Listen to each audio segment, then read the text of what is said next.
What's going on, YouTube fam? It's your boy Brimezus here. This is part 4, how to do being broke after success. Stemming off of part 3, guys. Don't forget to like, comment, subscribe. And the part 3 before this, guys, I said a pre-course about house cleaning and how, again, not everybody's necessarily meant to be an entrepreneur. Not everybody's also meant to be a boss, self-employed, even a boss of multiple people. And those are all skills that you need to grow in as well at every level. And one of the best things you could do, in my opinion, once you become a boss and want to expand your project, learn how to be the best employee you can and set the example as an employee for a while.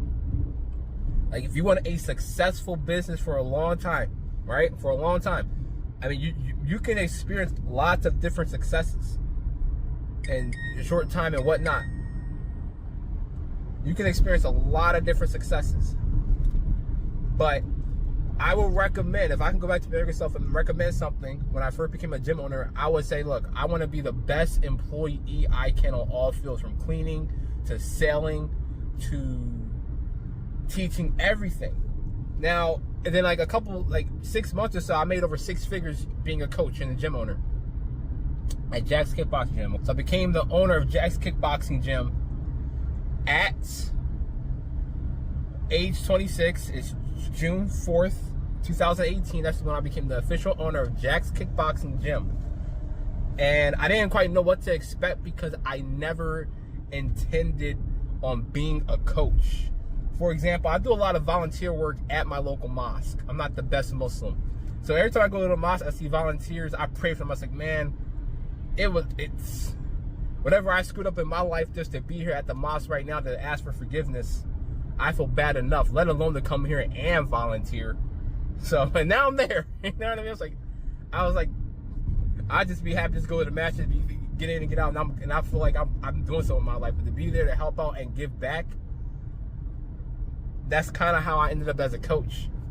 That was the best part of the gym in the gym's history, but I never really expected to become the coach. I didn't really have good parameters to judge myself on being a coach and success. So like, my idea is like, okay, 2 things. 1, I want to focus on my fight career. I want to get my fighting career going well. Number 2, that's going to be a version of my success, I guess. And then 2, I need to create the next Brimezus as soon as possible. That never really happened. And before becoming a gym owner, just like I was self-employed regardless, like I just had aspirations of making 6 figures, or I just expected and almost damn near felt I was entitled to make 6 figures soon anyway, well before 30. So when I reached that level of success, I guess at the gym, it didn't really faze me, or I mean, it could have changed me in a way I wasn't really aware of it. But I didn't have proper metrics to measure myself. So guys, keep a journal, write expectations of yourself. If you shatter any of your expectations, because sometimes you will, because in a way I did shatter some expectations of myself at Jack's Gym. But like, when I got in there, like I was kind of, you know, pooping gold for his, you know, I was the best fighter. I was kind of good at everything at the gym to begin with. So when I became the coach, I didn't think like, I didn't expect it to be hard, but there were certain things that I missed. I wish I did a better job cleaning up after myself, cleaning the gym often. That would have made me like value it more in a way. Like, I always valued the gym and what it changed my life, what it brought to my life for those 16 years, almost 17 years. I'm very grateful, but those characteristics, like habits of discipline, I wish I had developed a lot more while I was at the gym. And I also wish that, for example, not only like if I'm training fighters, I set a better example as a fighter. I wasn't quite sure how to balance my life between learning how to teach other people, which was stressful for me, and coach other people, and then manage the business, and then also dedicate the proper time for my training and also adjust myself to training. Like, I was used to a certain training environment or training habits and training schedules that, like, when new things came into the picture, it was a little weird for me to adjust to. And unfortunately, I made excuses, especially now the older I get.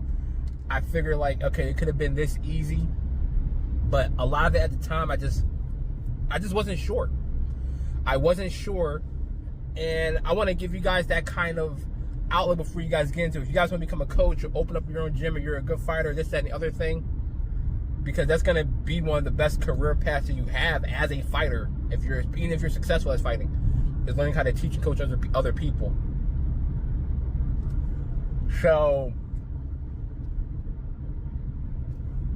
you have to learn those things, and even if you're a disciplined fighter, you're training all the time, you're probably the first one and the last one out, you're gonna have to get better at that, bro. Get better at that and be willing to do more and appreciate what you have in a different way. You know, there were certain things that's kind of killed my mojo when I became a business owner and a coach. Like, I wasn't getting students that, like, I was resonating with in the fight realm the way I wanted to. Like, I was resonating with everybody to a degree. I think that's my natural personality. But, like, I couldn't just duplicate myself the way I wanted to. And that was, like, kind of frustrating. You know, if I have people that came in the gym, they wanted to work out, they're interested in the gym, they were excited, but they might have just, sorry to say, it's like some people sucked. And if they sucked, that was frustrating for me. And that frustration kind of pushed me away from wanting to get better at teaching and making somebody who I perceive to be trash at the game into becoming very good at the game. It took a certain level of patience. On top of that, when you teach in the way I was teaching, you're dealing with a lot of people at the same time. Sometimes you have a class, it could be 20 people there, 30 people there, 40 people there, 50 people there, even if it's 8. You know, it's one thing to hit the gym and make sure you're doing your own push-ups and run your own miles, making sure people are throwing the right, you know, jab, cross, hook, and things like that. I'm going to talk more about coaching in another video. It's a different paradigm. It's a much different paradigm that I hope people kind of get used to and understand, because a lot of people weren't really able to explain it to me like that. Like, I needed an older Mises to explain certain things to younger Mises that other people couldn't quite understand or kind of say as a platitude. Like, when people, like, a lot of people did give me some good advice in a much easier said than done way, where if I would say, like, throw your uppercut this way, it's a lot easier said than done, right? Like, you got throw uppercuts when you throw it, like, you throw an uppercut almost damn near like a hook, and the uppercut is vertical. And like, no, I got, you know what I mean? Like, it's unbelievable. You heard what I said. You heard what I throw an uppercut, bro. Like, not a jab, not a cross, not a hook. Uppercut. You throw something else. I'm like, did you? You thought I did that? You thought I did that? Okay. So, yeah, tired camels, man. Anyway, guys, I'm gonna end part 4 here. Don't forget to like, subscribe, and tell me what you guys think about this. How I do going broke after success.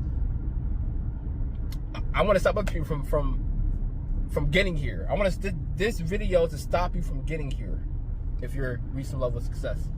May Allah be with you guys. See you guys next time.